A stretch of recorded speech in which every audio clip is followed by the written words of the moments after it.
4, day 7 for us. It's the last day of the show. We're going to jump in. We've got a few important articles to write. We've got videos to do, and then we might start not letting our hair down, but we might have a little bit of look around the outskirts of Las Vegas later today.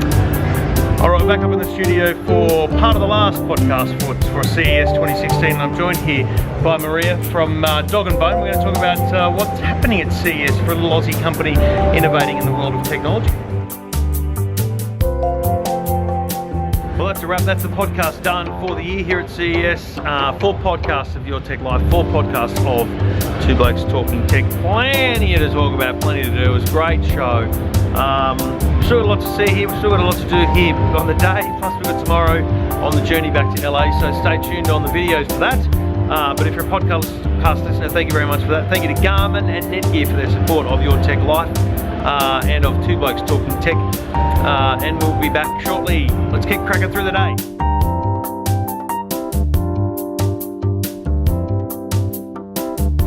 Before we leave the show floor, I'm going to check out Intel behind me here. It's been a couple of days, we haven't actually had a good look through the booth, so we'll check out Intel before we wrap up things on the show floor.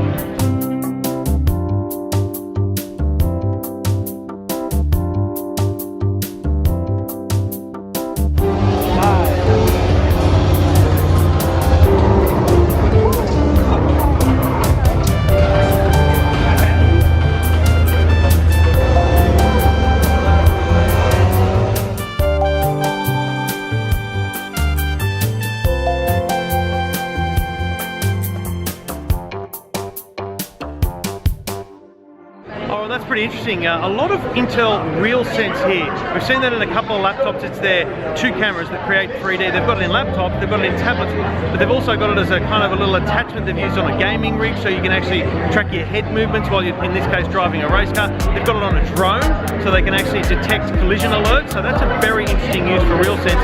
Plus, there's a bunch of other technologies here. Very future-thinking stuff from Intel, probably leaving the product stuff to the Lenovo's of the world to actually showcase what their basic computing is. This is all about the future.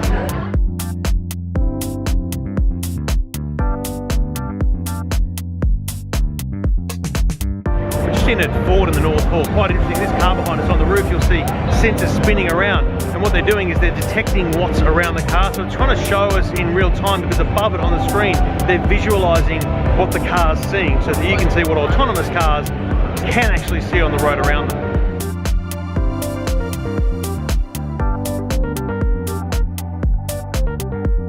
49 years of CES, next year's the 50th anniversary. I think that's a wrap from the show floor. We're going to have a little bit of look around Las Vegas now. This board here behind us shows us all the big innovations over 49 years of CES. And there'll be many more to come, probably this year, 360-degree/VR. That'll be my tip for the innovation of CES 2016.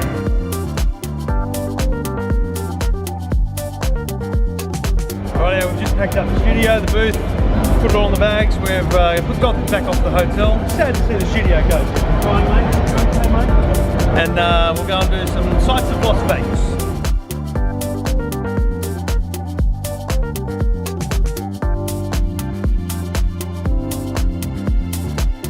Rightio, we've left the show floor. We're now heading westbound. We're going to go up and have a look, see how close we can get to the mountains, get some nice photos, and have a look around.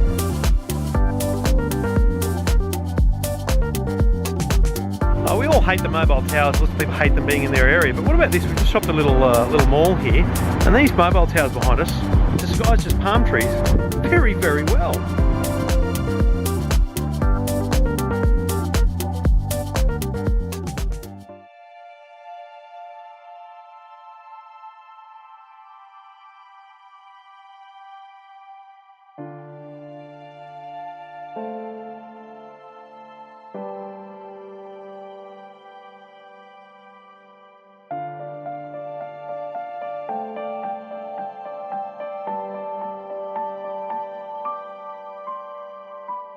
We're about 30 minutes out of Las Vegas. We've come just driving on a little bit of a country road, still a highway, up towards the mountains that we could see from our hotel. We've stopped at a little place called Red Rock, and I'm pretty sure it's called that because the rocks are red.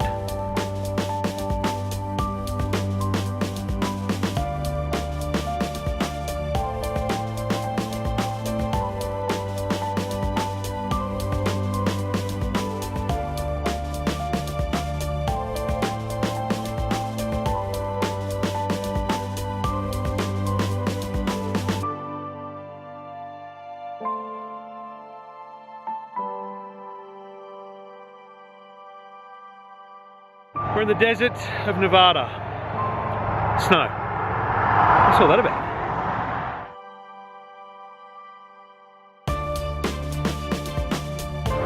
I've only seen snow twice in my life. The first time was actually when Vodafone launched their $5 a day roaming. We went to New Zealand and flew to the top of the Queenstown Mountain, and then we threw snowballs at the then CEO Bill Morrow. This is the second time here in the outskirts of Las Vegas, and we've left a little snowman as a treat for the locals.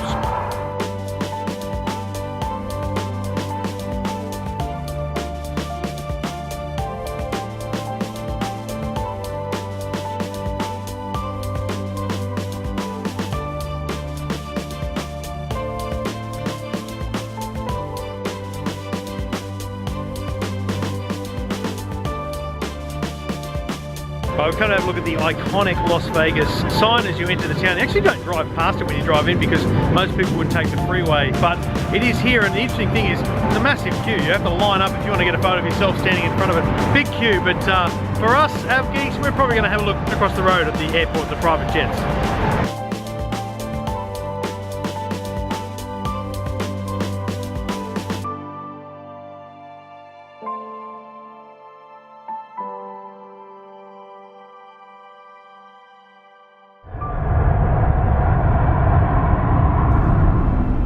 Alright, we're just driving back into town and we noticed how close we get to the airport, so we pulled up and had a bit of plane spotting right beside the Las Vegas International Airport.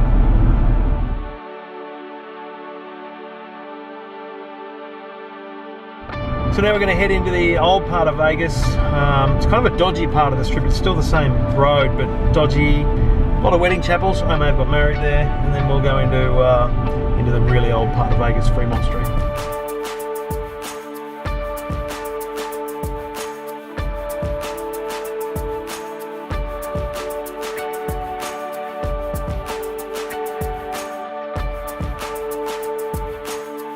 Alright, it's gone dark, so we've just driven up to the downtown Las Vegas. This is where all the wedding chapels are, and we're just driving past the little white wedding chapel. This is where Amanda and I got married 11 years ago.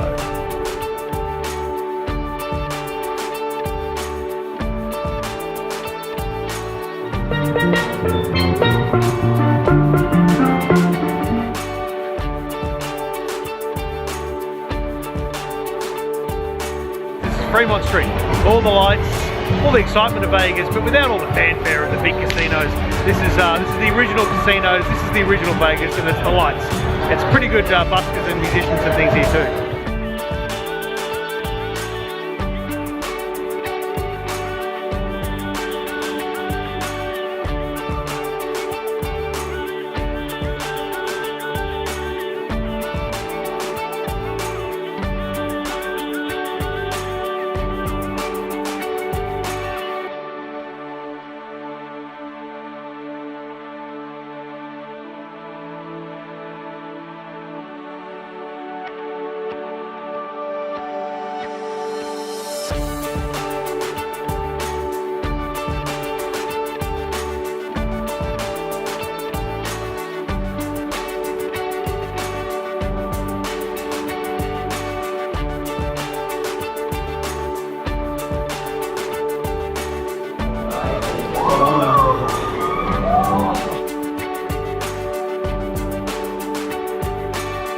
So that's Stratosphere, that's the view from Stratosphere. It is stupidly impressive. And to be honest, it's 20 bucks to get up here. If you come to Vegas, it's worth just one night. You're just popping into the Stratosphere just for the view. It's amazing.